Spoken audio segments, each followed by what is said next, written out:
Hello everyone, it's video time. We're going to start this one with a little quiz. Guess who didn't feel like shaving this morning?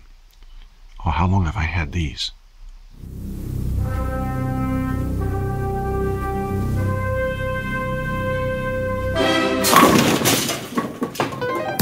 In our last video, we met the Silhouette Cameo, a cutter plotter for home use that can slice through a lot of different things for a lot of different projects. And where have I seen this before? Ah yeah, gotta stop binge watching.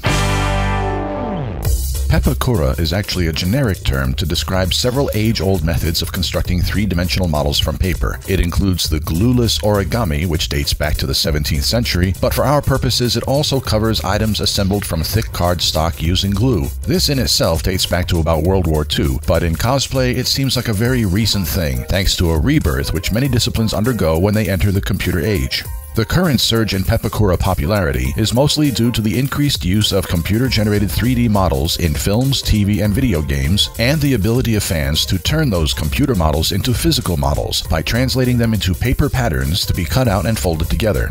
Specialized computer applications exist to do this conversion, which is appropriately called unfolding. As when any new technology enters an established discipline, veteran costume and prop makers claim Pepakura to be a cheat, or a shortcut instead of real sculpting from scratch. This may be true, just as traditional painters said about the airbrush, press printers said about desktop publishing, and medieval monks said about the printing press.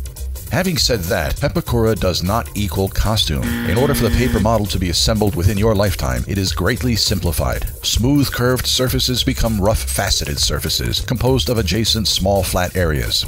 Once your model is cut and assembled, much work still awaits you in the form of filling, sanding, and smoothing, usually over and over again until you get a professional looking result. But now we're getting a little ahead of ourselves. Most cosplayers using Pepakura can get as far as printing out the patterns before the manual labor kicks in. The patterns have to be cut before they can be glued together, and that usually means a lot of time with scissors, often inviting unwelcome guests to this party, such as back fatigue and repetitive stress disorder. This very lengthy and tedious part of the process can be greatly relieved by a cutter plotter, and gee, would you look at what we happen to have here.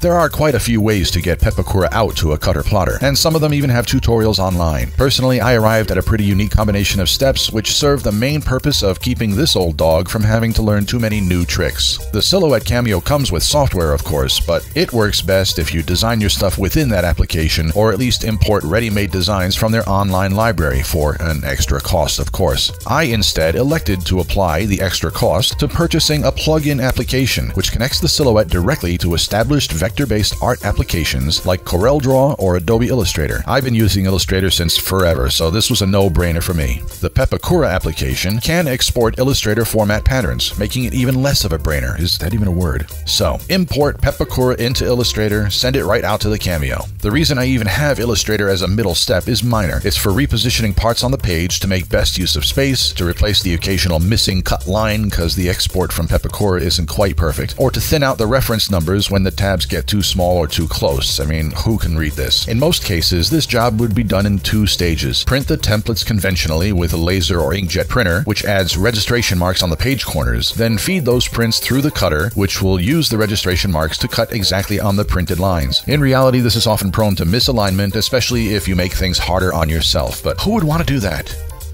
For work like this, I find that I need to go bigger and thicker.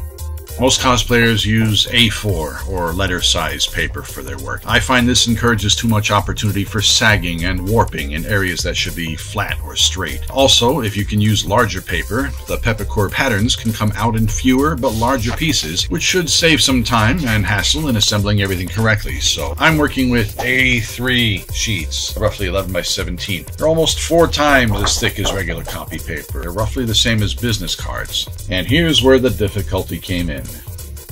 This paper doesn't run reliably through any printer I have access to, so registration lines are pretty much out of the question. My only option now is to let the cutter plotter do all the work by itself. Now, the Cameo does have an option to use a pen instead of a blade, so theoretically you could draw the lines and numbers on the paper and then you switch the pen for the blade and let the Cameo do the rest of the work with the cutting. I haven't purchased this option yet, so I'm going to show you now how to get it all done with just the blade.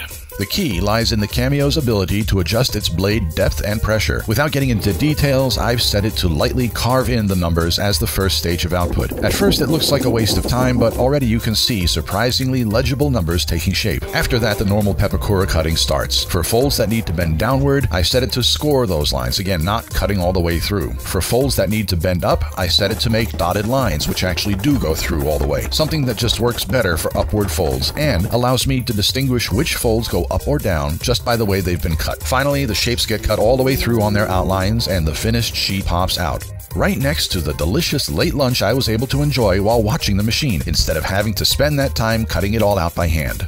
The Pepakura, not the lunch. The final step before removing the paper from the cutting mat is mostly for the benefit of easy visual reference, something my eyes have increasingly appreciated as I get older. Now, if you're familiar with the technique of washing painted models to bring out details, that's pretty much what we're doing here. Depending on how well your air circulation is, choose a quick drying liquid such as pure alcohol, paint thinner, acetone, etc. Mix a small bit of black paint into it and spread the mixture thinly on your Pepakura sheet. If you have very good ventilation, you can shoot your sheet with a light dusting of black spray paint and just sand the sheet when it dries. If you have access to barbecue charcoal, sand some of that onto the paper and then sand the paper. All of these techniques are simply to work dark particles into the lightly scored portions of the Pepakura sheet so you can see them better. From this point on, the Pepakura process will proceed pretty much the same as any other, and the internet is already full of tutorials on the remaining steps, so I'll just leave you with this. Remember, when dealing with potentially messy work such as this, it's usually best to wait until your parents or spouse are out of the house so they can't yell at you until it's too late. That's it for this time. Now go forth with what you have learned and make me proud. I'm going to get back to my own project here, so